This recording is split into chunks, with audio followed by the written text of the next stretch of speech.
1500 euros, 1600, 1800.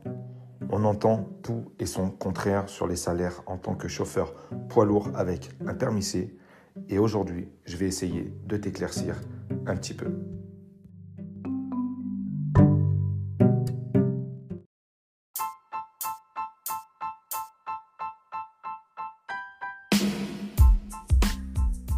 Et salut à toi, c'est Mika de la Trucks Academy et aujourd'hui on se rejoint pour le deuxième podcast de la chaîne. Deuxième podcast où l'on va aborder la question des salaires dans le transport de marchandises. En effet, si tu te poses la question de savoir combien gagne un chauffeur poids lourd avec un permis C en moyenne, alors tu es tombé sur la bonne vidéo. N'oublie pas de lâcher un petit like et si tu souhaites obtenir d'autres infos concernant le métier de chauffeur ou tout ce qui touche au transport, alors n'hésite pas à t'abonner et à activer la cloche des notifications. Let's go, on est parti.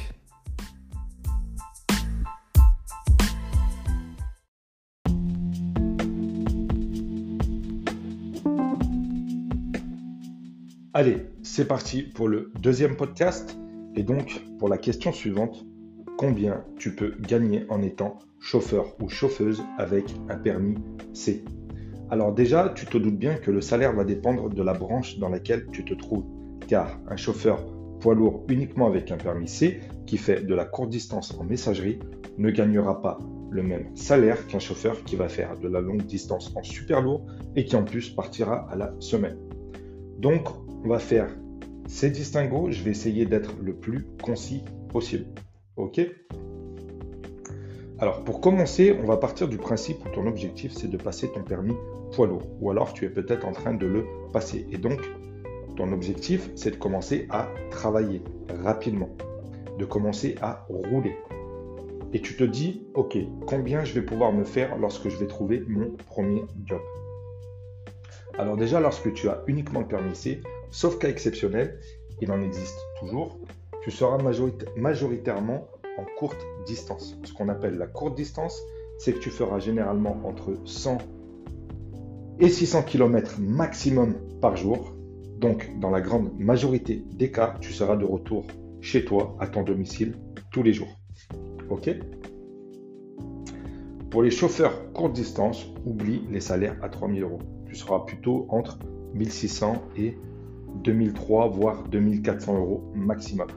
Ce qui, à première vue, est plutôt pas mal lorsque tu n'as pas de diplôme particulier. Je te dis à première vue, car tu verras que ce sont les paniers repas et les heures supplémentaires, voire les primes, qui feront grimper ta fiche de paie. Je ferai d'ailleurs une vidéo spéciale sur le sujet, sur comment choisir une entreprise de transport pour être chauffeur, et tu verras que c'est quelque chose à ne pas prendre à la légère, car un emploi mal considéré peut te pourrir la vie, surtout si tu as une vie de famille. En effet, je pense qu'il serait judicieux que tu considères évidemment le salaire lors de ton choix, mais il ne faudra pas que tu négliges de prendre en compte ton lifestyle. Alors, on revient à nos moutons. Je vais te donner quelques exemples de postes avec les salaires qui vont avec. N'oublie pas que c'est une moyenne. Ce sont des moyennes, d'accord ? Lorsque tu commences dans le transport en tant que chauffeur, tu vas avoir plusieurs branches qui vont s'offrir à toi. Par exemple, tu vas avoir la messagerie, et on reviendra là-dessus. Tu vas avoir le transport frigorifique, le transport en lot, le transport TP, donc tout ce qui va toucher aux travaux publics, par exemple les camions toupies qui transportent le béton. Et puis, par exemple, tu vas avoir des transports plutôt dans des niches bien précises, comme par exemple le transport de lait, où tu vas collecter le lait dans les fermes, le transport d'animaux vivants, le transport en citerne, etc., etc. Dans la grande majorité, un chauffeur qui débute arrive très souvent dans la messagerie, puisque ça va être généralement un poste très rapide à trouver, notamment si tu t'inscris dans une boîte d'intérim, car en général, les premiers postes qu'ils te proposeront, ce sera de la messagerie. Donc, en messagerie, les salaires sont généralement compris entre 1600 et 1800 euros. Un peu plus, bien sûr, si tu roules en intérim. Bien évidemment, je te parle en net et tout compris, panier repas, heures sup, prime. Je fais une petite parenthèse.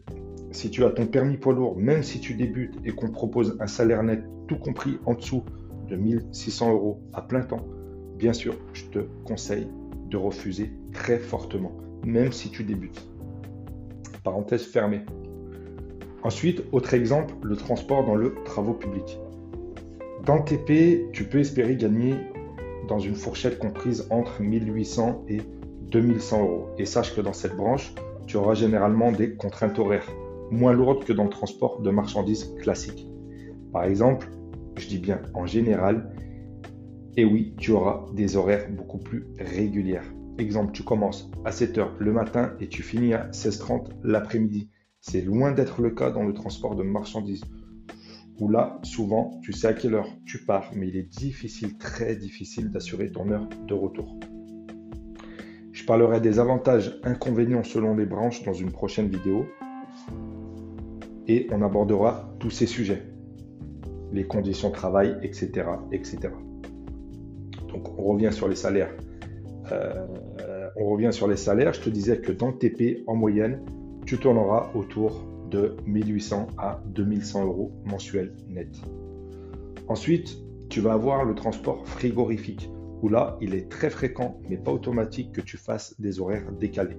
Donc, par exemple, que tu commences très tôt le matin, voire milieu de nuit. Donc, forcément, les primes de nuit vont augmenter ton salaire. Donc, transport frigorifique, tu peux être entre 1800 et tu peux espérer gagner jusqu'à 2500 euros. Tu vois, si tu fais des nuits, pas mal d'heures sup, tu peux grimper jusqu'à 2500 euros. Net, toujours en net. On enchaîne avec le transport en lot.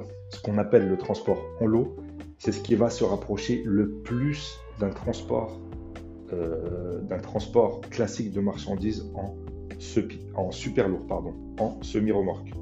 Sauf que, bien évidemment, tu seras en porteur.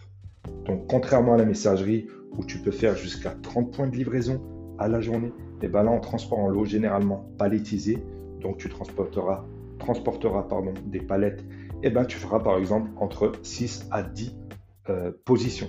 Exemple, tu pars le matin avec 5 clients dans ton camion que tu dois livrer le matin, et ensuite, tu auras par exemple 2 ramasses à faire l'après-midi lorsque tu seras vide et que tu auras livré bien évidemment tes 5 clients du matin.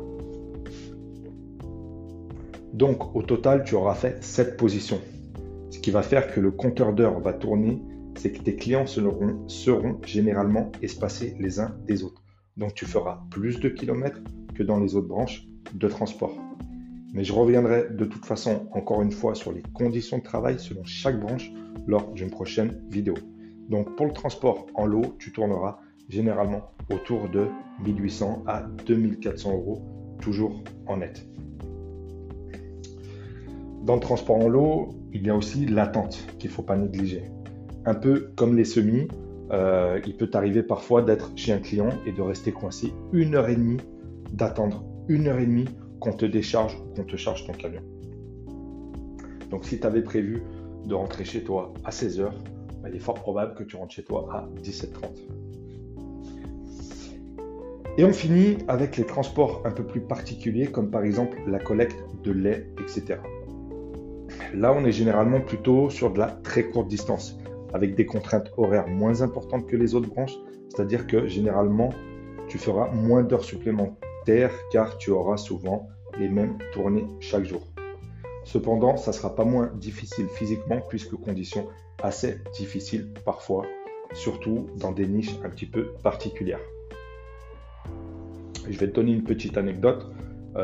Il m'est arrivé à mes tout débuts de faire un essai dans une boîte qui faisait justement de la collecte de lait dans les fermes.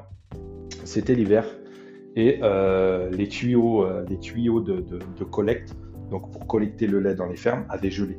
Et on était là, nous, dans la ferme, en train de jeter des seaux d'eau bouillants pour pouvoir dégeler les tuyaux. Il faisait -5, tu vois.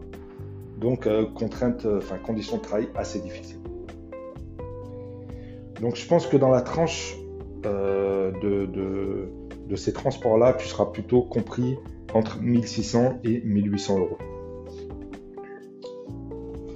Donc, sache que tous les exemples que je viens de te donner, c'est en considérant que tu es en CDD ou CDI. Je n'ai pas pris en compte la considération, le fait que tu puisses être en intérim. Donc, forcément, tu gagneras encore un peu plus si tu passes par une agence d'intérim. En tout cas, si tu es sous contrat intérimaire.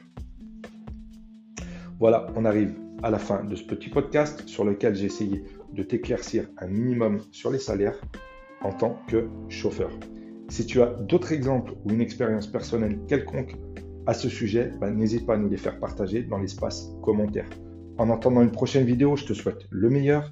Et si tu es intéressé par d'autres conseils utiles concernant le transport, la logistique, je t'encourage à me suivre et à ne pas rater les prochaines vidéos. N'hésite pas à liker. À très bientôt sur la chaîne. Ciao, ciao.